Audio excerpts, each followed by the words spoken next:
So in last class we have learned about reticulate venation and parallel venation. Today we are starting with activity 4. We will require a herb, 2 transparent polythene bags and a thread. Now do this activity during a daytime on a sunny day and use a healthy well watered plant that has been growing in the sun. Enclose a leafy branch of the plant in a polythene cover and tie up it smooth as shown in the figure. Tie up the mouth of the another empty polythene cover and keep it also in the sun. After a few hours, observe the inner surface of the cover. What do you see? Are there any droplets of water? How do you think they got there? And don't forget to remove the polythene bag after the activity. Water comes out from the leaves in the form of water vapor by the process called the transpiration. Plants release a lot of water into the air through this process, and we will learn more about this in chapter number 14. And why did we tie the cover round the leaves? What would have seen the water evaporate if we had not tied a polythene over? What makes the water appear on the polythene bag? In chapter 5 we notice water changing into different forms in some of our activities. Can you think of some this and name the process that makes water droplets appear on the polythene cover? Leaves also have another function and let us study this. Okay, तो हमने क्या किया था कि 2 polythene cover लिए थे, एक के लीफ को अपने ऐसे कवर करके यहाँ पर बांध दिया था. ओके, अब होता क्या है कि जब हम लोगों को गर्मी लगती है तो कैसे स्किन के ऊपर पसीना आने लगता है, वैसे ही प्लांट्स को भी जब गर्मी लगती है तो वो थोड़ा थोड़ा पानी बाहर छोड़ते रहते हैं एटमॉस्फेयर में, and that is known as transpiration. तो पानी हवा में छोड़ेंगे, लेकिन हमने तो प्लास्टिक की बैग को कवर करके रखा है, तो पानी के ड्रॉपलेट्स जो हैं वो प्लास्टिक में रह जाएंगे, और जब उसको ठंडी हवा लगेगी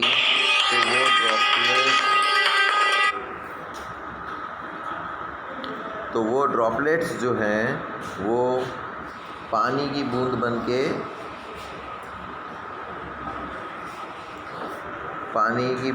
के पॉलीथीन में ही रह जाएंगे. That is why we are able to see the water droplets. अभी लीफ का एक और फंक्शन है. We would require a leaf and spirit, a beaker, test tube, burner, water, a watch glass and iodine solution for this activity. Take a leaf in the test tube and pour spirit to completely immerse the leaf.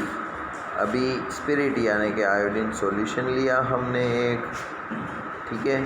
Take a leaf in a test tube and pour the spirit to completely immerse the leaf. Leaf को completely immerse कर देना है spirit में, right. Then what we are doing now, place the test tube in a beaker half filled with water. एक beaker में जो half पानी से भरा हुआ उसको रखो. Heat the beaker till all the green colour of the leaf comes out into the spirit in a test tube. और उस तब तक गर्म करना है जब तक वो पूरे का पूरा colour, green colour from leaf comes out, निकल नहीं जाता लीफ में से. Then take out the leaf carefully and wash it with water and place it on a watch glass and pour some iodine solution over it. What do you observe? Compare your observation with those done in the chapter 2. When you tested the food for the presence of different nutrients, does this mean that the leaf has starch in it? In chapter 2 हमने क्या देखा था? We showed that the slice of raw potato also shows the presence of starch, and potatoes get this starch from their leaves and store it. Leaves prepare their food in the presence of sunlight and a green colored substance present in them. For this they also use water and carbon dioxide, and this process is called the photosynthesis. Oxygen is given out in this process, and the food prepared by the leaves ultimately gets stored in the different parts of the plant. We have seen that the stem supplies leaf with the water and the leaf uses the water to make the food. The leaves also lose the water through the transpiration. And how do the stem and the leaves get water, this is where the roots come in. तो हमने leaf को क्या देखा कि leaf के अंदर एक process होता है सनलाइट की प्रेजेंस में, जिसमें वो फूड स्टार्च बनाते हैं अपने लिए भी और साथ साथ वो स्टोर करते हैं। जैसे वो पोटैटो वाले एक्सपेरिमेंट में हमने देखा था कि उसके अंदर प्रेजेंस ऑफ स्टार्च दिखाता है, तो वो पोटैटो के अंदर कहाँ से आया, तो लीफ में से, और लीफ में से पोटैटो में ट्रांसफ़र हुआ। सो इन द प्रोसेस प्लांट में जो लीव्स जो होते हैं वो फोटोसिंथेसिस का काम करते हैं, यानी कि वो खुद अपने लिए भी खाना बनाते हैं और दूसरों के लिए भी खाना बनाते हैं। ऑक्सीजन वो उस प्रोसेस में रिलीज़ करते हैं, बाहर देते हैं, तो हमको खाना भी मिलता है, साथ साथ ऑक्सीजन भी मिलता है। तो लीफ पानी कहाँ से लेता है, लीफ को पानी पहुँचाने का काम स्टेम करती है, लेकिन स्टेम कहाँ से पानी लेती है, तो स्टेम लेती है रूट से, right. So look at the figure 7.13 and who do you think is watering their plant correctly, पहेली और बूजो एंड वाई। तो एक पिक्चर में देखो कि बूजो है वो सही पानी दे रहा है या पहेली दे रही है। बूजो क्या कर रहा है कि पानी जो है लीव्स को दे रहा है, और पहेली जो है वो पानी पोट के अंदर दे रही है ताकि वो पानी स्टोर होके रूट्स में से लीव्स, स्टेम में से लीव्स तक पहुंचेगा, right. So which part of the plant is the soil? Let us learn more about this part, right? So activity 6, you would require 2 pots, some soil and a khurpi for digging, a blade or a pair of scissors and water. This activity is to be done in the group of 4 to 5 students. Now select the 2 plants for the same kind from an open ground and dig them out with the roots. Take care that the roots do not break. तो plant निकालते वक्त हमें ध्यान रखना है कि उसके root ना टूटे। Plant one of them in a pot A 17.14 A, cut off the roots from the other plant and plant it in the pot B. Now water them regularly. Observe the plants after a week. Are both the plants healthy? Both the plants are watered regularly, but one is without the roots, isn't it? And does this activity help you to understand an important function of the root? Let us also do an activity. इस activity में हमने क्या किया था कि एक के roots को काट लिए थे, 2 सेम प्लांट्स थे, एक के रूट्स को हमने काट लिया, यहाँ से देखो, यहाँ से रूट्स काट लिया और दूसरे पॉट में डाल दिया।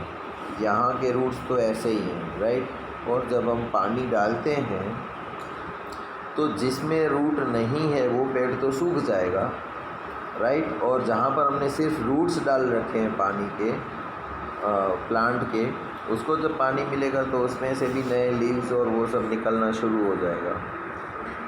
और एक में तो ऑलरेडी रूट्स हैं ही, तो उसको पानी देते रहेंगे तो वो हेल्दी फूलता रहेगा। मतलब रूट्स ही हैं जो प्लांट को पानी पहुंचाने का काम करते हैं। We would require the seeds of the gram and maize, cotton, wool, katori and some water. Take 2 katoris bowl, place some wet cotton in them and put 2 to 3 seeds of the gram in one and maize in the other, and keep the cotton wet by sprinkling water until the sprouts have grown into young plants. After a week, try to separate the young plants from the cotton.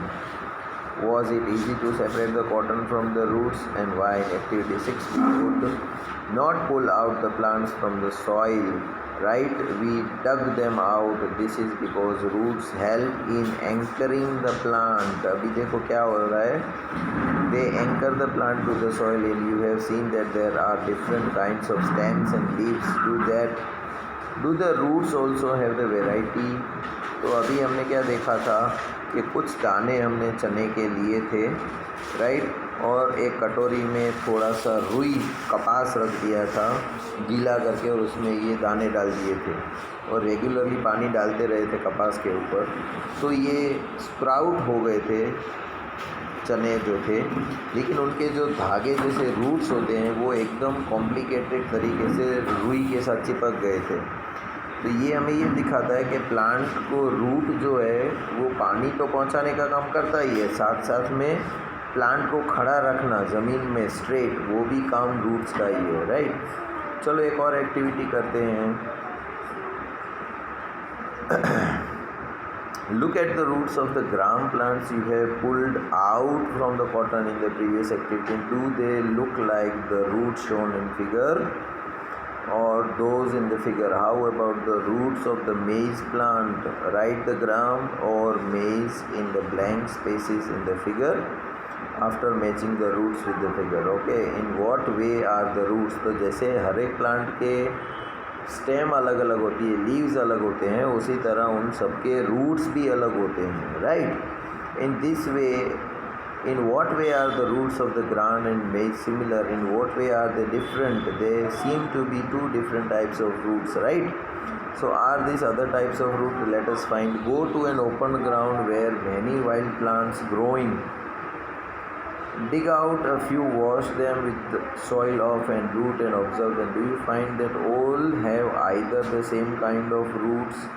Right, तो सबके root जो होते हैं, देखो यहाँ पर एक के कैसे हैं रूट्स, एक के हियर या what we are seeing roots जो है वो एक ही लंबी चैनल है और उसमें से छोटी छोटी ब्रांचेस निकली हुई, जबकि यहाँ पर जो रूट्स हैं फाइब्रस रूट्स, ये वाला जो है वो है टैप रूट और ये जो है वो है fibrous root, right, fib root. For the roots of the kind shown in figure 7.17a, the main root is called the tap root and the smaller roots are called the lateral roots. तो main एक लंबी line जो होती है वो tap root है और बाकी की जो है वो है टैप लैटरल रूट्स, जबकि plant with the root at shown in figure B diagram में है वो है फाइब्रस रूट. फाइब्रस रूट मतलब कॉम्प्लिकेशन से एक दूसरे से जुड़े हुए हैं, एक लंबी चेन, एक इसमें दिखेगी नहीं तुम्हें, right. Separate the plants you have collected into two groups. In group A, put those that have the taproot system and in those B, the fibrous root system. Now look at the leaves of the plants in group A. What kind of venation do they have? What kind of venation do you see? Do you notice that the leaf venation and the type of roots is a plant are related in any of the way? A very interesting way in table 7.2, match the type of leaf venation and the type of the root for some plants you have studied. We have learned that the roots absorb water and minerals from the soil and stem conducts this to leaves and other parts of the plant. The leaves prepare the food. This food travels through the stem and is stored in different parts of the plant. We eat some of these roots like carrot, radish, sweet potato, turnip and caponica. And we also eat many other parts of the plant where food is stored.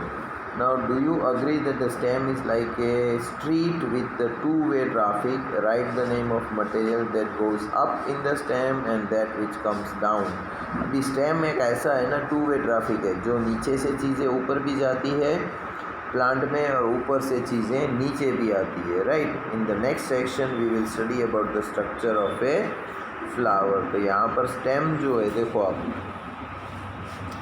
इसमें से कुछ चीज़ें ऊपर से नीचे भी आती हैं और पानी जो है वो रूट में से, रूट्स, मिनरल्स, वाटर सब ऊपर पहुँचाने का काम करता है, right.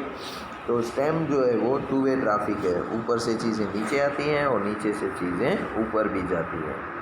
Now let us we study the flower. Flower में क्या है, you are different shown 3 branches of a root rose in figure 7.19a, B and C. Which one will help you best to recognize the plant? अगर सिर्फ ये ही होगा तो क्या पता लगा सकोगे ये किसका प्लांट है? ये होगा तो लगा पाओगे पता, या फिर ये होगा तो पता लगेगा कि ये किसका प्लांट है, right. So which color do you use for the flowers in figure 7.19? See, are all the flowers colorful? Have you ever seen the flowers on the grass, wheat, maize, mango or guava? Are those brightly colored? Let us study a few flowers.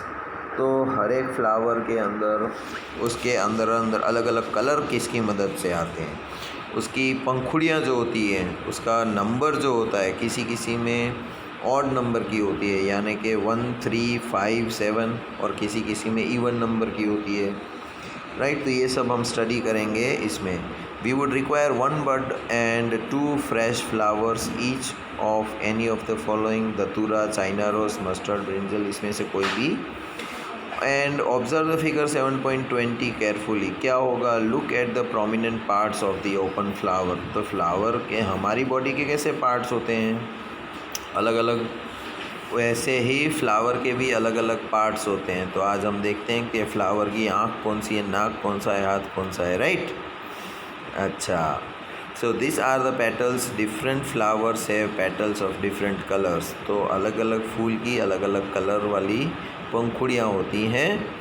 सो यही colour और पंखुड़ियाँ उनकी पहचान होती है। तभी तुम्हें पता लगता है कि हाँ ये येलो है तो मैरीगोल्ड हो सकता है। मैरीगोल्ड कभी लाल नहीं होता है ना? उसी तरह रोज़ जो है वो कभी वेराइटीज़ ऑफ कलर्स में आते हैं। वो तो बहुत सारे कलर में भी होते हैं। वाइट भी होता है, रेड भी होता है, पिंक भी होता है, येलो भी होता है, राइट? ऑरेंज भी होता है, ब्लू नहीं होता है कभी। तो अगर कोई ब्लू कलर का फ्लावर देखोगे तो आप नहीं बोलोगे कि ये रोज़ है, right? So where do you think the petals are in closed bud? Which is the most prominent part in a bud? Did you see that this part is made of small leaf-like structures? They are called the sepals. देखो यहाँ पर leaf like structure जो होता है जिसके अंदर सारी पंखुड़ियाँ बंधी हुई होती हैं, ये उसको हम बोलते हैं सेपल्स। देख flower and observe its petals and sepals. तो ये हुआ सेपल और ये हुआ हमारा petals, right? Now how many sepals does it have? Are they joined together?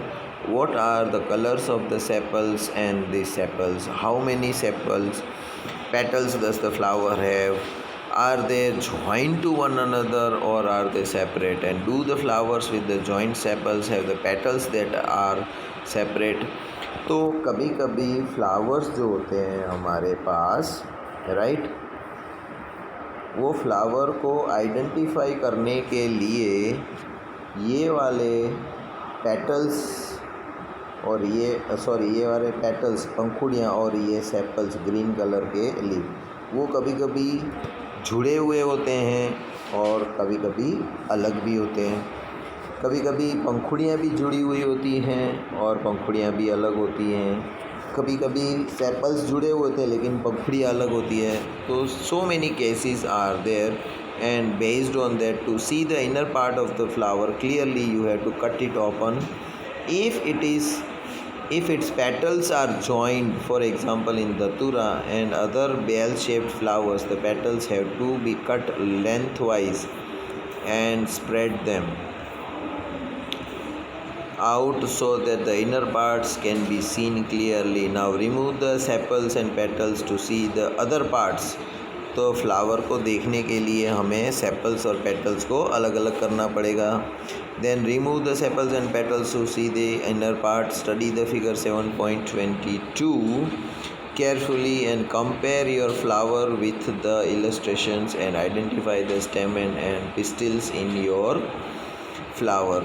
तो ये जो फ्लावर के पार्ट हैं, right, parts of a stamen and these are the parts of a pistil. तो हमारे पास जो फ्लावर होगा उसके सेपल्स और पेटल्स अलग कर लेंगे तो हमें इसी प्रकार के पार्ट्स नज़र आएंगे अंदर की साइड में, ठीक है. So this is parts of pistil. Pistil में क्या क्या होता है? स्टिग्मा होती है, स्टाइल होती है एंड ओवरी होती है. जबकि स्टेमेन में क्या होता है? सिर्फ एंथर होता है और फिलामेंट होता है, right. The inner most part of a flower is called the pistil. तो पिस्टिल जो है वो इनर मोस्ट फ्लावर होता है, पार्ट होता है फ्लावर का. If you can not see it completely remove the remaining stamen. तो स्टेमेन अलग कर दोगे तो पिस्टिल तुम्हें दिख जाएगा with the help of figure. Now draw a neat and label diagram of the pistil of your flower. तो हमारे पास जो फ्लावर था उसको जब हम काट के देखेंगे तो हमको पिस्टिल और स्टेमन इस तरह से अलग अलग दिखेंगे, राइट. नाउ एक एक्टिविटी करनी है. Let us now study the structure of an ovary. It is the lower most and swollen part of the pistil. Pistil का जो लोअर पार्ट होता है यहाँ पर, राइट, ये वाले देखो ओवरी नीचे के पार्ट में, उसको हम स्टडी करेंगे। It is, let us now say, it is the lower most part of the swollen part of the pistil. We will cut this part to study what is inside this. तो अभी तो हमने देखो पहले तो flower देखा, flower के अंदर क्या है, तो पहले निकला सेपल्स और पेटल्स, फिर उन दोनों को हटा दिया तो हमें पता चला कि उसके अंदर तो पिस्टिल और स्टेमेन भी होता है। ठीक है, अभी पिस्टिल को भी काटेंगे और देखेंगे तो उसके अंदर ओवरी है, और ओवरी को भी काट के देखते हैं तो उसके अंदर क्या है फ्लावर के अंदर। तो see how we are cutting the ovary. Cutting an ovary दो तरीके से, and longitudinal cut of an ovary and transverse cut, right. तो दो तरीके से कट करेंगे तो हमें क्या दिखेगा, देखो उसके अंदर भी बीज होते हैं छोटे छोटे, राइट। तो we will study what is it. Cut the ovary into two different ways as shown in figure, and to prevent them from drying put a drop of water on each of these two pieces over the ovary you have cut। दोनों cut किया हमने तो उसको drop डाल दो, नहीं तो सूख जाएगी वो, तो सूखे नहीं, इसके लिए पानी का एक ड्रॉप डाल के देखते हैं क्या दिखता है हमें। Observe the inner part of the ovary using the lens, and do you see some small bead like structure inside the ovary, they are called the ovules. तो ओवरी के अंदर जो छोटे छोटे बॉल जैसे होते हैं उसको हम बोलते हैं ovules. And draw and label the inner part of the ovary in your notebook. Try to find out the names of as many flowers as you can by asking the gardener or any other person. Remember, do not pluck more flowers than you need. हमें जितने flower study करने उससे ज़्यादा मत तोड़ना, right। Answer the following question. Do all the flowers have sepals, petals, stamens and pistils? Are these flowers that do not have any one or more of these parts the flowers which have the parts other than this? What did you find any flower which has no difference between sepals and petals? And did you find any flower in which the number of stamen is different from the number of petals? फिर क्या क्या study हुआ। Do you now agree that the structure of a flower is not always the same. हर एक flower का structure जो होता है वो सेम नहीं होता, उसके अंदर पेटल्स, उसके अंदर सेपल्स, उन दोनों के नंबर कभी वो अलग होते हैं, कभी वो जुड़े हुए होते हैं। ये सारी वेराइटीज़ हमें देखने मिलती है। We have studied some features and functions of the leave, stems and flowers. ये तो हमने फंक्शन क्या है लीफ का, कि वो खाना बनाते हैं, राइट, खुद के लिए भी और पूरे प्लांट के लिए भी। स्टेम क्या करते हैं कि प्लांट को नीचे का पानी ऊपर तक पहुंचाने में काम करता है, और ऊपर का जो खाना जनरेट हुआ है, फूड जनरेट हुआ है, वो पूरे प्लांट को ऊपर से लेके नीचे तक ट्रांसपोर्ट करने में काम आता है। फिर रूट्स क्या करते हैं, रूट्स जो है वो नीचे से पानी, आजू बाजू से पानी चूस कर ऊपर तक पहुंचाने का काम करते हैं। तो उसी तरह फ्लावर्स का क्या काम होगा, राइट। तो फ्लावर की भी कुछ ना कुछ काम होगा। तो we will study that in further chapters to come. Here we come to an end of our chapter. इस चैप्टर में हमने क्या क्या देखा, क्लाइंबर, कंडक्ट क्या करता है, क्रीपर्स क्या होते हैं, फाइब्रस रूट कैसे होते हैं, हर्ब्स किसको बोलते हैं, लेमिना क्या है, लैटरल रूट्स कौन से हैं, मिडरिब कौन सी है, ओव्यूल किसको बोलते हैं, पैरेलल वेनेशन क्या है, पेटल क्या है, पिटियोल क्या है, photosynthesis, pistil, reticulate venation, sepals, shrubs, stamen, tap root, transpiration, trees and veins, ये सब हमने इस चैप्टर में देखा। आगे का चैप्टर हम करेंगे कल। तब तक के लिए good bye and take care.